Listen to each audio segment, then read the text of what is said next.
ฟังจากเล็กจากน้อยนะเมื่อนี้วันพระวันเจ้าเขามีโอกาสนะในมามีการให้ทานนะรักษาศีลนะนี่ก็เป็นสมบัติของเฮานะสมบัติของผู้ที่มาสร้างมาทำนี่เฮาต้องทำไว้ตอนเป็นนี่แหละคือบุญกุศลคือเป็นที่พึ่งของเฮาเพื่อพวกประชาติต่อไปเฮาจะได้ประมาท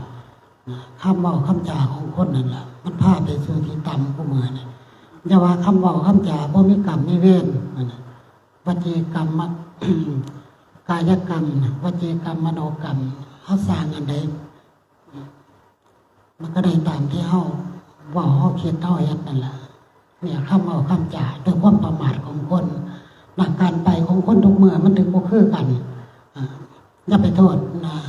โทษฟ้าดินฟ้าอากาศโทษการกระทำของเจ้าของนะ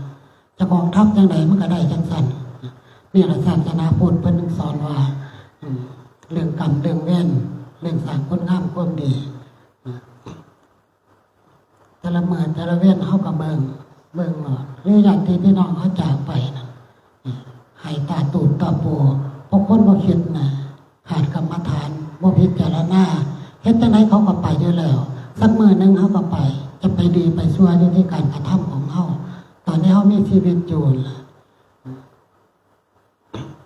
ลาจากไปแล้วจังญาติพี่น้องมาหาพระหาเจ้าแม้กระทั่งจะถวายจะนิมนต์เพิ่นก็ยังบ่เปลี่ยนเลยก็ย้อนบ่หัดบ่ทำไว้นั่นแหละบุญคือกันถ้าเฮาบ่เฮ็ดไว้ตอนเฮามีชีวิตอยู่นะเฮาคงมีโอกาสได้ทำลมหายใจเมื่อใดมื้อใดก็หมดโอกาสแก้ตัวนะบ่มีโอกาสได้แก้ตัว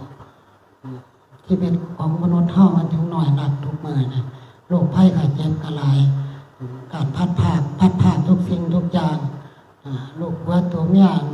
นี่แหละมันถูกพัดการที่ได้มาเกิดนะเกิดเป็นมนุษย์เกิดเป็นสัตว์สาวสิ่งกระทุกคือกันในวัฏฏะในโลกสันนิวาสอันนี้การเวียนว่ายจะเกิดบ่มีจบสิ้นเฮามีโอกาสได้ทำบุญสร้างกุศลไว้เฮาพยายามเฮ็ดเอาเนี่ยเป็นที่พึ่งของเฮาเป็นที่พึ่งที่แท้จริงตกน้ำบ่ไหลตกไฟบ่ไหม้การจะทำแทนกันนั้นมันทำบ่ได้คือเฮากินข้าวแล้วเฮากินเฮาก็อิ่มคือบุญกุศลคือกันเฮาก็สร้างอีกสร้างเอาเมื่อมันตายแล้วจังปรารถนาจะไปสวรรค์ชั้นนั้นชั้นนี้ตอนมีชีวิตอยู่บ่เคยเข้าวัดเข้าว่าสร้างบุญสร้างกุศลไว้เฮาก็ทำให้มันได้ตัวตอนเฮายังอยู่เนี่ยทำให้ได้มนุษย์สมบัติสวรรค์สมบัตินิพพานสมบัตินี่เราเป็นที่พึ่งอันแท้จริงเพิ่นถึงบอกว่าให้สอนให้เฮาจักพิจารณาตามความเป็นจริงของเขาร่างกายเฮาเกิดมาเฮาก็ยืมเขามาใส่ยืมดินน้ำลมไฟมาถ้าเฮามีการพิจารณาแล้วเฮาก็สิบ่ยึดติดบ่มีอุปทานทรัพย์สินสมบัติเงินทองทุกอย่างถ้าเฮาพิจารณาแล้วมันบ่แม่นของเฮาสักอย่างเป็นที่ติดตามเฮาไปบ่ได้ของพวกนี้คือมันเป็นสมบัติของโลกเฮาจงพิจารณาให้จิตใจมันปล่อยวางให้ปัญญาปล่อยวางปัญญาให้กิเลสหยาบๆนี่แหละแค่หยาบๆเฮามองเห็นด้วยตาเนื้อนี่แหละเฮาก็ยังทำบ่ได้แล้วเฮ็ดจังได๋เฮาจะไปปัญญาขั้นกลางขั้นสูงขั้นที่ละเอียด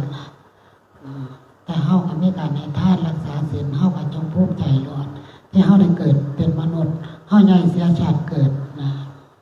เมื่อผ่านจากมนุษย์ไปแล้วจักย่ำใดเขาจะได้มาเกิดเป็นมนุษย์อีกที่คนจะได้มากก็คือคนงามความดีนี่แหละบุญกุศลนี่แหละตกน้ำบ่ไหลตกไฟบ่ไหม้คือเขามีที่พึ่งแล้วคือเขามีสะพานแล้วสะพานจะข้ามฟังนะบ่รู้ว่าพบชาติใดเขาจะถึงแต่เขาก็มีสะพานแล้วนะบ่ลวงไปสู่ที่ต่ำก็คือผลงามความดีคือสร้างบุญสร้างกุศลใส่ของนั่นแหละคือการพิจารณาทำก็เป็นจริงนี่แหละสักมื้อนึงเขาก็จากไปแล้วนะพิจารณาให้มันเข้าอกเข้าใจบ่แม่นสิมาแค่ว่าคิดเอาเล็กๆน้อยๆนี่แต่มันปัญญามัน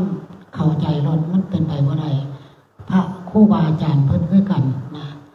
น้ำป่าน้ำเขาเพิ่นจะเด่นตายมากพุ่น รอดลมรอดตายมาถ้ามาฝากตายนั่นน่ะก่อนเพิ่นจะรู้จะเห็นสัมปัญญาเพิ่นจะปล่อยสิว่างก็ได้กับอยู่ที่การพิจารณานี่ล่ะเป็นน้ำลมไฟบ่แม่นของเฮาญาติพี่น้องทุกคนในโลกนี่จะว่าแต่ประเทศไทยเฮาถ้าเมื่อขาดการพิจารณาจังซั่นแล้วเห็นบ่การจากไปแต่ละคนไปบ่คือกันเป็นกลุ่มเป็นก้อนทุกมื้อน่ะมาโทษพุ่นไปโทษฟ้าดินพุ่นโทษธรรมชาติพุ่นอันนั้นก็ธรรมชาตินะเขาก็เป็นธรรมชาติของเขาอยู่แล้วก็คือธรรมะเฮาเนี่ยล่ะธรรมะก็คือธรรมชาตินี่ล่ะคือการตายนี่มันก็เป็นธรรมชาติเด้มันบ่มีวิเศษวิโสหยังการเกิดนำหมดนี่ทุกสิ่งทุกอย่างเป็นธรรมชาติหมดนี่ล่ะธรรมะคือธรรมชาติมันสอนเฮาทุกมื้ออยู่แล้วคือการตายนี่แหละธรรมชาติเฮาพิจารณาได้สักมื้อนึงเฮาก็สิไปมันก็เป็นธรรมชาติเด้มันก็สิบ่มีการเสียอกเสียใจเด้บ่มีการเสียอกเสียใจนะในเมื่อเฮาเข้าใจแล้วคือปัญญาเด้ปัญญามันเข้าใจล่ะถึงเฮาจะมาคิดพิจารณาจังได๋มันก็บ่เกิดขึ้นมาให้เฮาเห็นแค่เฮารับรู้ซื่อๆมันก็บ่มีการปรุงแต่งนี่คือการเข้าใจของปัญญาในเมื่อปัญญามันเกิดแล้วเฮ็ดจังได๋มันก็นำไปบ่ได้เด้บ่แม่นของเฮาสักสิ่งสักอย่างถึงเฮาจะสร้างไว้หลายปานใดหาเงินหาค่าไว้หลายปานใดก็หมดกันกับลมหายใจของเฮาลมหายใจสิ้นสุดเมื่อใดก็หมดเป็นสมบัติของโลกเปลี่ยนจากของไปคือให้หน้าสาธุเนี่ยเฮาอย่าเป็นห่วงหลายของพวกนั้นขอให้จิตใจขาวสะอาดด้วยบุญด้วยศีลเฮาใหญ่มันดังพลอยในเมื่อเฮายึดติดอันใดยึดติดให้ติดหน้าติดผัวตัวเมียมันก็ไปบ่ได้เพราะมันยังมีอุปทานอยู่เด้ยังมีการปรุงแต่งอยู่เด้ลดละมาสร้างคือกันเฮาจะไปยึดติดมันเฮาแค่พิจารณาให้สบายอกสบายใจการไปการมาของเฮาก็สบายสิตายเมื่อไรเฮาก็พร้อมยิ้มรับมาเลยเฮ็ดจังได๋มันก็ต้องไปจังซั่นอยู่แล้วถึงมันจะเป็นหยังก็ตามร่างกายของเฮาคือมันเป็นของเขามันเป็นการปรุงแต่งบ่ได้เป็นการบอกบ่ได้เด้คือบ่แม่นของเฮาเจ้าจะเจ็บเด้อเจ้าจะเป็นเด้อก็บอกบ่ได้นี่ล่ะมันเป็นนิจจังคือมันบ่เที่ยงมันก็แปรสภาพไปเรื่อยๆผลสุดท้ายก็อนัตตาบ่มีตัวมีตนแม้กระทั่งจิตใจเฮาก็บ่มีตัวมีตนเป็นสภาวะที่ให้เฮารับรู้ซื่อนี่ล่ะคือธรรมะเพิ่นสอนสอนเรื่องกรรมเรื่องเวรศาสนาพุทธเฮาน่ะเฮาอย่าเป็นผู้ประมาทพยายามสร้างเอา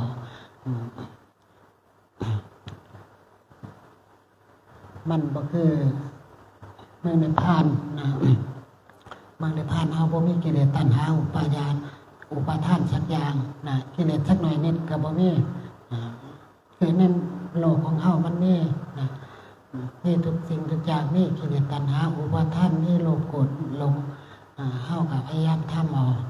ให้เข้าอกเข้าใจตามที่ได้แส